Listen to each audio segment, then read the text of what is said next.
اور اللہ رب العالمین نے جس طرح نماز فرض کی ہے اسی طرح زکوٰۃ کو فرض کیا ہے۔ حضرت صدیق اکبر رضی اللہ تعالیٰ عنہ کے زمانے میں بعض قبائل نے زکوٰۃ دینے سے انکار کر دیا، اگرچہ وہ کلمہ پڑھتے تھے، اور جب ان سے پوچھا گیا تو انہوں نے کہا کہ یہ اللہ کے پیغمبر کا حق تھا، اللہ کے پیغمبر لے سکتے تھے، اب وہ نہیں ہیں ہمارے سامنے، اب آپ ان کی جگہ پر خلیفہ ہیں، آپ نہیں لے سکتے۔ تو صدیق اکبر رضی اللہ تعالیٰ نے فرمایا کہ نہیں، یہ اللہ کا حق ہے جو اللہ کے نبی کے ذریعے تم پر فرض کیا گیا تھا، اور جو زکوٰۃ نہیں دے گا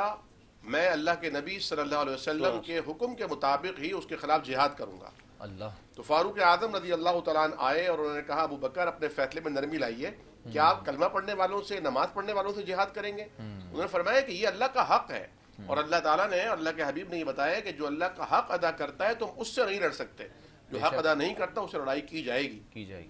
اور قرآن کریم میں ایک مقام میں فرمایا والذین یکنزون الذهب والفضة ولا ينفقونها فی سبیل اللہ فتقوی بها جباہهم وجنوبهم، فرمایا کہ جو لوگ سونے اور چاندی کو جمع کر کے رکھتے ہیں اور اس کی زکوٰۃ نہیں ادا کرتے تو یہ کنز کہلاتا ہے، اور یہ کل قیامت کے دن آگ میں تپا کر ان کے چہروں اور پہلوؤں اور پیٹھوں کو اس سے داغا جائے گا، اور کہا جائے گا ھذا کنزتم، یہ وہ خزانہ ہے جو تم جمع کر کے رکھتے تھے، اب اس کا مزہ چکھو۔ چنانچہ نبی کریم صلی اللہ علیہ وسلم نے تو صحابہ کرام کا جو مزاج بنایا تھا وہ اس چکر میں بھی نہیں پڑتے تھے کہ ہم نصاب کو پہنچ رہے ہیں کہ نہیں پہنچ رہے ہیں، یہاں تک کہ بعض روایات میں آتی ہیں ابو داؤد اور مراسیل وغیرہ میں کہ ایک صحابیہ آپ کی خدمت میں حاضر ہوئی جنہوں نے ایک چھلا پہنا ہوا تھا، تو آپ نے فرمایا کہ تم نے اس کی زکوٰۃ دی ہے؟ انہوں نے کہا نہیں۔ بعض روایت میں آتا ہے کہ ایک چھوٹی سی چوڑی تھی پتلی سی، زکوٰۃ دی ہے؟ فرمایا نہیں۔ فرمایا تم کیا چاہتی ہو کہ قیامت کے دن یہ آگ کی بنائی جائے؟ چنانچہ انہوں نے اس کی زکوٰۃ ادا کی۔ اور یہ بھی ہمیں معلوم ہونا چاہیے بینگ مسلم کہ مردوں کے لیے سونا پہننا حرام ہے، عورتوں کے لیے سونا پہننا واجب نہیں ہے، فرض نہیں ہے، مستحب نہیں ہے، اجازت ہے کہ عورتیں سونا پہن سکتی ہیں، چاندی البتہ مرد اور عورت دونوں پہن سکتے ہیں۔ بھی ہوتا ہے، سلسلہ پیش آتا ہے کہ آج کل جب شادی ہوتی ہے تو شادی کے بعد لڑکی کے گھر والے اچھا خاصا سونا اس کو جہیز میں دے دیتے ہیں، تو اس میں جو لڑکا ہوتا ہے وہ اسٹیبل نہیں ہوتا اس کی زکوٰۃ دینے کے لیے، تو اس صورت میں زکوٰۃ دینا کس پہ فرض ہے؟ دیکھیے جس کا سونا ہے زکوٰۃ تو اسی کو دینی ہے۔ اچھا، یہ ایک بڑا پن ہے شوہر کا کہ وہ بیوی کے سونے کی زکوٰۃ دیتا ہے، لیکن یقینی طور پر چونکہ اس سونے کی مالک اگر اس کی بیوی ہے تو زکوٰۃ تو اسی نے دینی ہے۔ ہمارے یہاں یہ ایک بہت بڑا شبہ پایا جاتا ہے کہ عورت یہ کہتی ہے، یعنی وہ عورت جس کی شادی ابھی بھی ہوئی ہے لڑکی کی، وہ یہ کہتی ہے ہم تو کماتے نہیں ہیں، ہم زکوٰۃ کیسے دیں؟ اور شوہر یہ کہتا ہے ہمارا تو زیور نہیں ہے، ہم زکوٰۃ کیسے دیں؟ اور عورت یہ بھی کہتی ہے، عورت یہ بھی کہتی ہے کہ آپ مطلب اپنے شوہر کو یہ کہتی ہیں اور کہتی ہوں یقیناً کہ وہ آپ پہ فرض ہے، میں آپ پہ فرض ہوں۔ ٹھیک ہے، تو اگر میں نے عرض کیا نا کہ اگر یہ شوہر کا بڑا پن ہے، اس کی اچھائی ہے کہ وہ اپنی بیوی کی، کیونکہ لازم بات ہے بیوی بھی اسی کی ہے تو بیوی کا مال بھی اسی کا ہے، یقیناً ایک دوسرے کے کام آتے ہیں دونوں، تو وہ اپنی بیوی کے جو سونا ہے اس کی زکوٰۃ ادا کرتا ہے، لیکن شرعاً جو وجوب اور فرضیت ہے اسی بیوی کی ہے کہ اسے ادا کرنا چاہیے۔ یہاں میں آپ کی اجازت سے ایک اور نقطہ بھی عرض کروں کہ دیکھیں زکوٰۃ کے دو مقاصد ہیں، ایک تو مقصد یہ ہے کہ اس سے مال پاک ہوگا، نہ صرف یہ کہ ظاہری طور پر مال پاک ہوگا بلکہ باطنی طور پر آپ کا نفس، آپ کا دل، آپ کی سول، آپ کی روح بھی پاک ہوگی، یعنی مال کی محبت جو دل میں بیٹھی ہوئی ہے وہ دل سے نکلے گی جب مال جائے گا، کیونکہ قرآن کہتا ہے کہ اللہ تعالیٰ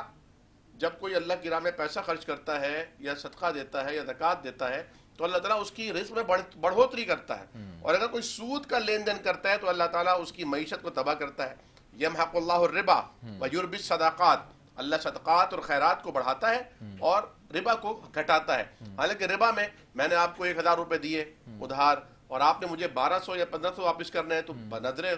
ظاہر دیکھا جائے تو میرے پاس 500 اضافی آ رہے ہیں، لیکن اللہ تعالیٰ فرما رہے ہیں کہ نظر تو آ رہے ہیں اضافی زیادہ، لیکن اصل میں برکت کھو بیٹھے ہیں۔ زکوٰۃ نہ ادا کرنے اور جب میں دے رہا ہوں کسی کو 1000 روپے یا 1500 روپے تو میرے مال سے وہ 1500 روپے جا رہے ہیں، لیکن اللہ فرما رہا ہے یہ نظر تو آ رہا ہے جاتے ہوئے، لیکن دراصل یہ اپنے پیچھے بہت بڑی برکت چھوڑ کر جا رہے ہیں۔ تو جب کسی عورت کا کوئی زیور ہے اور اگر وہ اپنے مثال کے طور پہ ہار ہے، اس ہار سے تھوڑا سا پیس وہ کٹواتی ہے اور اسے کٹا کر وزن کے اعتبار سے جو نصاب بنتا ہے وہ خیرات کرتی ہے، تو یہ ہے وہ اصل زکوٰۃ جس سے اس کے دل سے بھی اپنے مال کی محبت نکلتی ہے کیا بات اور ہے، پھر اس کا مال بھی پاکیزہ ہوتا ہے. کیا بات ہے. حدیث شریف میں آتا ہے کہ چوری سے بچ جائے گا، حوادث سے بچ جائے گا. اور ایک حدیث نبی کریم نے فرمایا کہ یتیم کا مال، یتیم چھوٹا ہے، کسی کا کوئی اس کا کسٹوڈین بنا ہے، اب اس کا مال بھی اس کے پاس آیا، جب تک وہ عقل اور خرد کو نہیں پہنچتا وہ مال اس کے حوالے نہیں کیا جا سکتا، وہ نضائع کر دے گا. فرمایا کہ یتیم کا مال تجارت میں لگاؤ، وگرنہ اسے زکوٰۃ کھا جائے گا، اللہ زکوٰۃ اس مال کو کھا جائے گا. اب ہمارے یہاں ایک اور جو طریقہ اختیار کیا جاتا ہے، مثال کے طور پر کسی صاحب کی 4-5 بیٹیاں ہیں اور وہ چھوٹی ہیں، تو انہوں نے اپنی وائف کا بہت سارا جو زیور تھا جو 7 تولے سے اوپر تھا، کیونکہ جو سونے کا جو نصاب ہے وہ 7 تولہ ہے، 7.5 تولہ اور 52 تولہ چاندی ہے. اب جو انہوں نے 1 تولہ انور کو دے دیا، 1 تولہ آمنہ کو دے دیا، 1 تولہ ریشمہ کو دے دیا، 1 تولہ فردانہ کو، 1 تولہ رضوانہ کو. اب 1 تولے پہ تو زکوٰۃ نہیں ہے. صحیح ہے. تو اب دیکھنے کی بات یہ ہے کہ آیا اس زیور کا مالک کون ہے؟ آپ اللہ رب العالمین کے ساتھ دھوکہ نہیں کر سکتے. یخادعون اللہ والذین آمنوا، قرآن نے کہا نا کہ منافقین کی مثال کیا ہے کہ یہ اللہ کو دھوکہ دیتے ہیں، ایمان والوں کو دھوکہ دیتے ہیں، حالانکہ نہ اللہ ان کے دھوکے میں آتا ہے نہ ایمان والے آتے ہیں، بلکہ اصل میں یہ اپنے آپ کو دھوکہ دے رہے ہوتے ہیں. کیا تو کہنا، یہ ایک کیا دوسرے پہ ذمہ داری ڈالنے کے بجائے ہمیں یہ سوچنا ہے کہ اگر اللہ وہ نے جو لڑکی مال کی ہمیں دیا ہمیں ملکیت اللہ کو ہے، حساب دینا ہے. لڑکی کی ملکیت ہے، لڑکی کے گھر والوں نے اس کو دیے، تو اصل زکوٰۃ دینا بھی ان کا فرض بنتا ہے. کن کا؟